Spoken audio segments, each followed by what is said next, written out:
Hello, so this lesson is called specific latent heat, and it's one of those things that because it's got some fancy new words in there like latent heat, people tend to get confused and think that it's difficult, and it's not difficult at all. And so if you stick with me, I shall take you through it. Now, what we looked at last lesson was graphs that look like this. Now this is something turning from a solid. You put in energy in, you heat it up, you turn it from a solid along this flat point here, it's melting and it's turning into a liquid. At this point here it's turned into a liquid, and you keep putting the energy in. The temperature increases till it gets to this point here when it is boiling, and it stays flat here while it's boiling. The temperature stops going up, and then once it has all vaporized, then the temperature goes up again.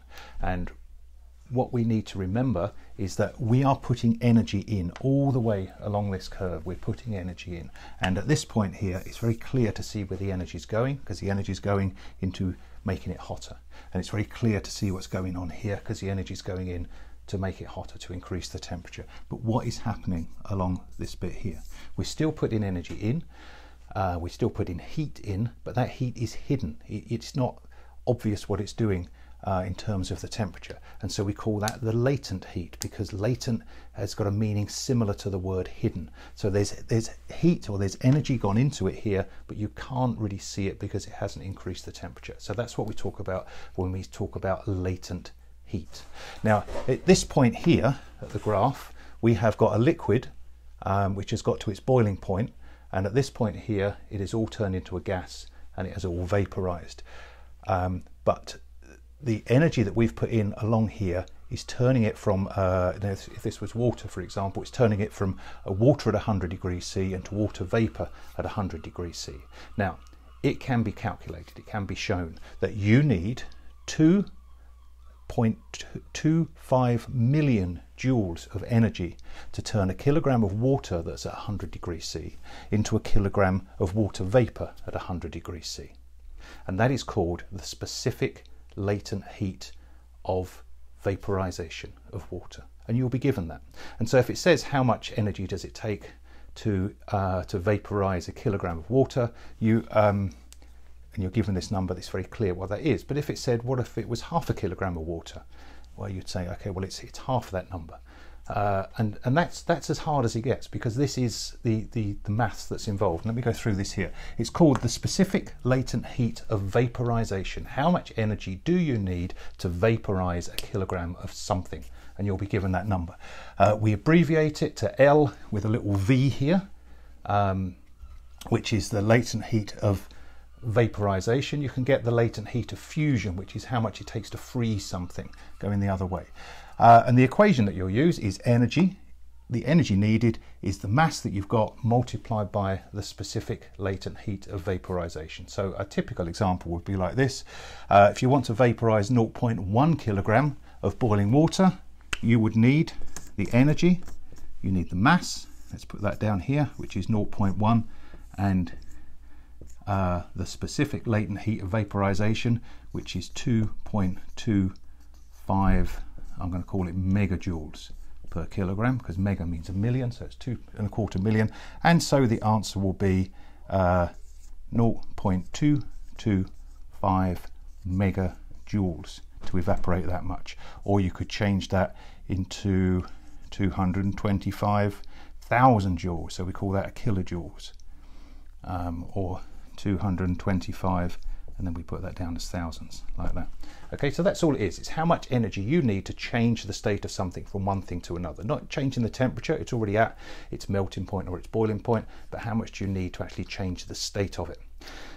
Now, we use this quite a lot. This is how fridges work and all sorts of things like that, and I'll explain that in a little while. But first of all, I want to show a little experiment which involves some camping gas. Now this gas here, if you shake it, it's a liquid inside there, and it's a liquid because the gas itself, if this was just full of gas, it wouldn't last very long when you're camping, because the gas would come out and it would all be used.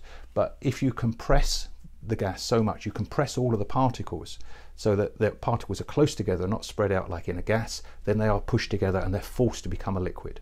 And when you release that, the liquid in there will boil and it will vaporize. And in order to vaporize, you need some energy. And that energy is taken from the surroundings, taken from whatever you happen to have around. And I'm just going to demonstrate what that happens, how that happens in the little experiment I'm going to show you now.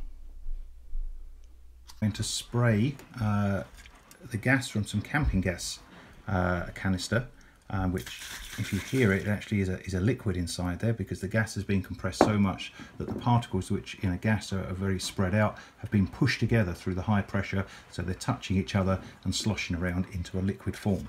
Now I am going to release some of the gas, and you should not try this at home because it's highly flammable, onto the ball here of this thermometer, and I want you to see this thermometer says currently around about 18 degrees centigrade. So watch what happens as the liquid comes out of here and turns into a gas. So you're watching. So immediately we can see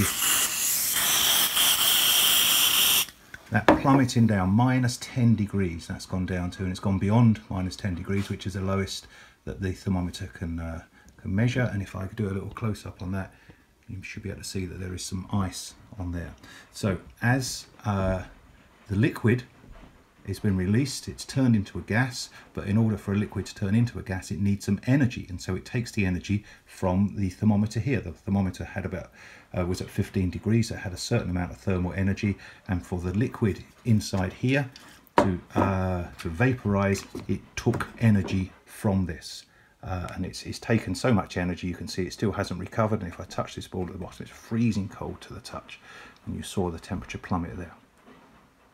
So you saw there quite dramatically how when a gas which is forced to become a liquid has the opportunity to vaporize, got enough space to vaporize again, it demands the specific latent heat of vaporization. It says, I'm going to turn into a gas and I must have that heat from wherever it comes from, and so it takes it from the surroundings.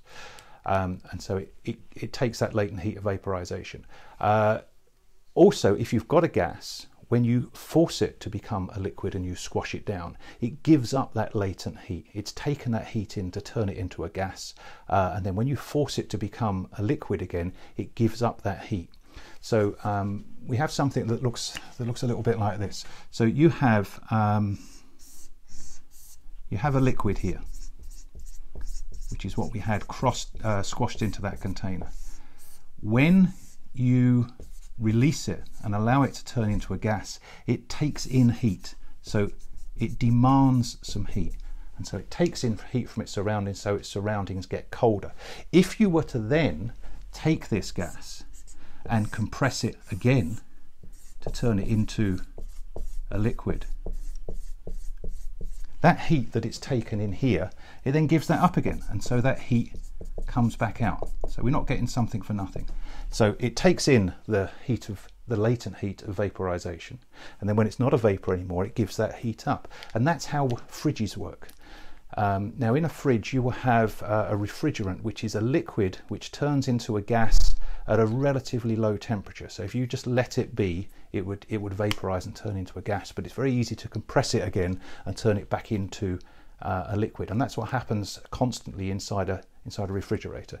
So you will have let's say it's a gas inside the refrigerator, you'll have a pump in the fridge, which you can hear sometimes, and that is compressing that gas, and it compresses it and turns it into a liquid, and it does that at the back of the fridge, and so it gives off the latent heat that this gas had. So the back of the fridge gets hot, and then this liquid circulates towards the front of the fridge, and once you stop compressing it, it has a chance to expand and it turns back into a gas again. And when the liquid turns into a gas, it takes heat in, and so it takes heat in from the inside of the fridge, so the fridge gets colder because it is taking its heat in. And then you've got it now as a gas, so it goes now around to the back of the fridge again and gets compressed, and as it gets compressed, that heat that it had taken in is then dumped at the back of the fridge, because the back of a fridge is hot, and then the gas, the liquid then goes back towards the front part of the fridge and evaporates or vaporizes and takes heat away from all the food that's in there. So that's how fridges work. And I think that's it for specific latent heat.